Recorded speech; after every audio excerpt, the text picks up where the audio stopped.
Greetings and salutations, friends.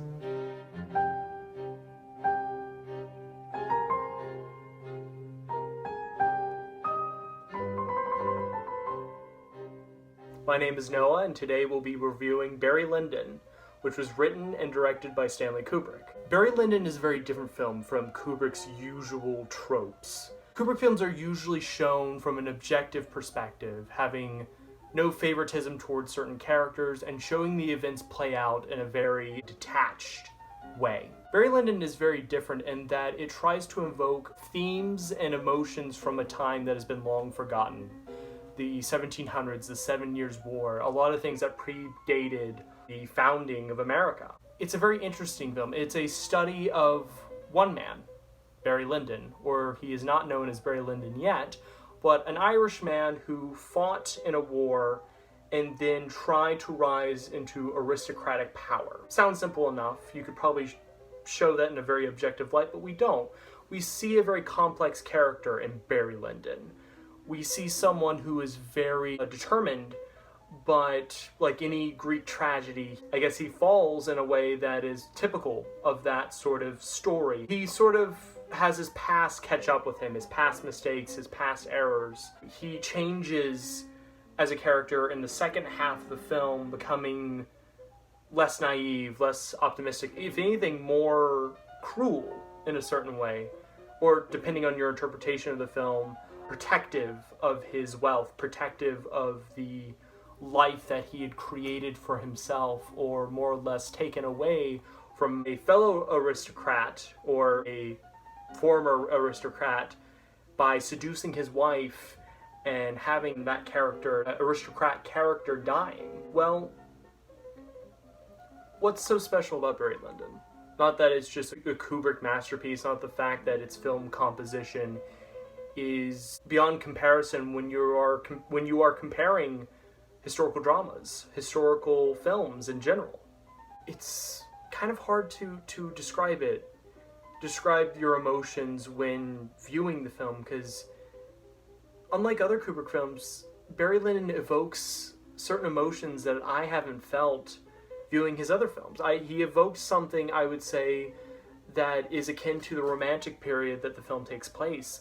A lot of things are dealt with from an emotional perspective. We see characters in Barry's life that, events that he experiences, not more or less creates, but experiences, that evoke a sense of tragedy, a sense of loss.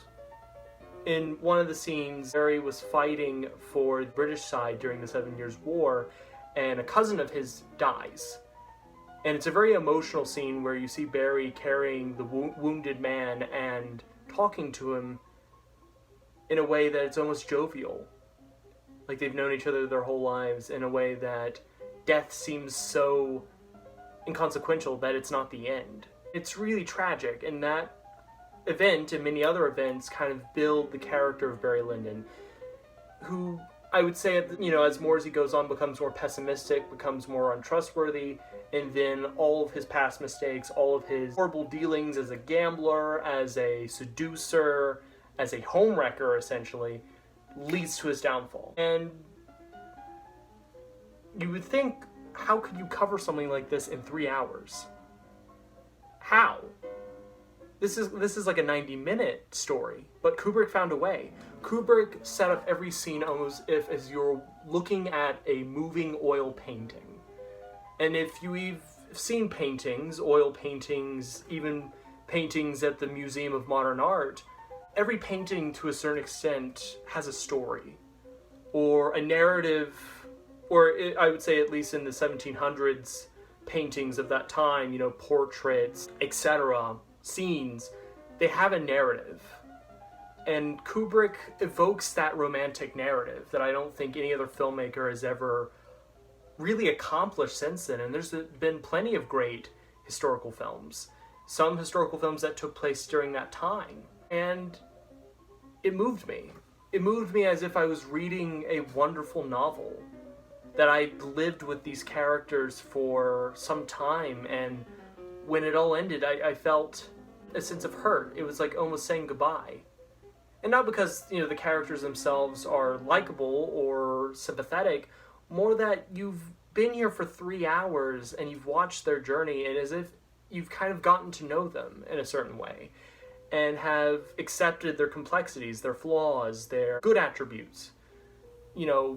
Barry Lyndon isn't a story like Parasite where it's a criticism of high class or the higher class. It is a complex analysis of jumping through the hoops of that when you come from nothing, essentially.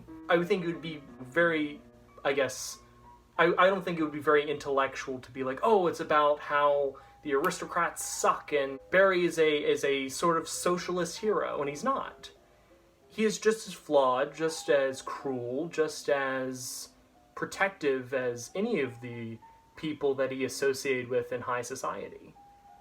Which is, I guess, a tell of the cruel time that Barry Lyndon lived in, that the characters lived in, that there was different problems, maybe some akin to our own today, but there were different problems and different sensibilities than there are now. It's a film from the 70s, and if you've seen films from the 70s, which are really good, but you can tell that they're from the 1970s. Taxi Driver is very much a film of that era. Mean Streets, I'm just naming Scorsese here, but A Clockwork Orange has a look of something that would come from the 70s, but Barry Lyndon doesn't. Barry Lyndon, even with its 4K transfer, looks timeless, even though it's a historical piece, but it's almost timeless in its film composition and in the way that it was shot to almost transport us into a time long forgotten, as if we're not watching this time, but as if we're there ourselves. It's almost we're looking through a tiny window into the 1700s, into the 7 Years' War, into the aristocratic life, into the gambling life of some Irish nobody who became somewhat somebody. And the fact that his production team accomplished this in a way that wasn't hyper-realism, that wasn't typical tropes of the new Hollywood era, which was, very man on the street, very low tech. I wouldn't say low tech, but I would say very raw footage. No, it's very composed, but it's personal in a way.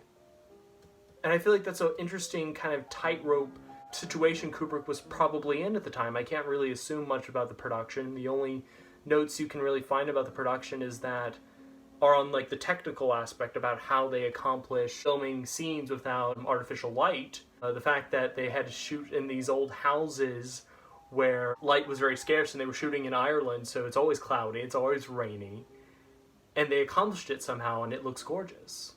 And they used a lot of the techniques that were used, that painters used at that time, to accomplish good contrast in their oil paintings. Besides that technical stuff, Kubrick manages to advance technical filmmaking in a way, while also telling a very engaging, very poignant story. And I think that's why he was one of the most, not just masterful filmmakers, but one of the most diverse filmmakers, one of the most interesting filmmakers, in that he could do something cold and clinical, like 2001: A Space Odyssey or The Shining. But he also could do something like Barry Lyndon, which is similar to those films, but very different in that its goal seems to be to evoke something from you emotionally.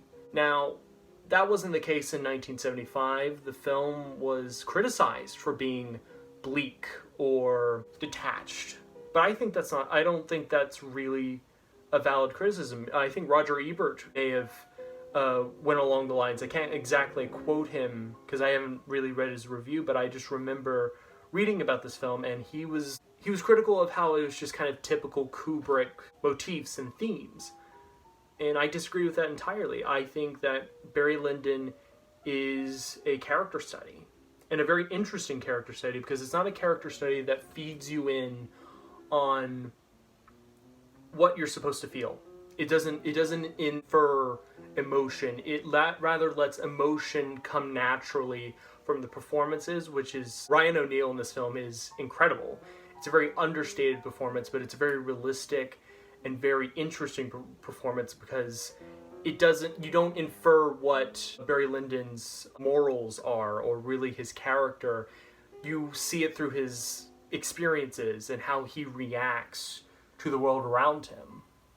And he's very complex because he's also flawed. He's very much looking out for himself, and that sort of ideologue comes from his hardship living in Ireland and fighting a war, seeing men die, seeing so much bloodshed, and kind of almost feeling trapped in war, because there's a moment in the film where he tries to escape war. He tries to escape the British kind of artillerymen, the army, and he tries to flee to Holland.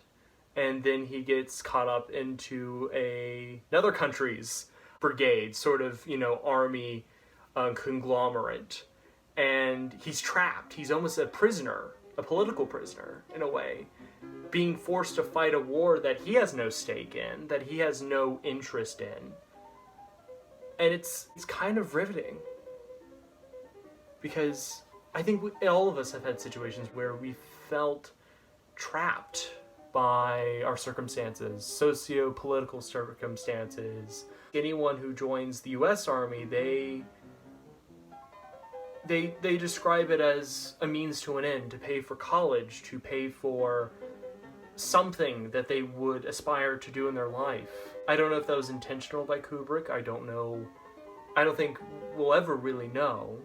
I mean, we have very select interviews of Kubrick talking about the film, and usually when he's talking about the film, he's very technical. But I feel like this is a film, if you're willing to give 3 hours of your life, it would really strike a chord with you. It definitely struck a chord with me, and I've never fought a war. I've never had the opportunity to be with high-class society, but this film struck a chord with me. I highly recommend it. Criterion recently, well, not recently, about a couple of years ago, released the 4K transfer, and I would highly recommend you buy it. Yeah, Kubrick's Barry Lyndon is a 5 stars film. It probably even goes beyond a rating. So, thank you for watching. Maybe I might make more of these reviews. I just kind of did this on the whim. So, thanks for watching.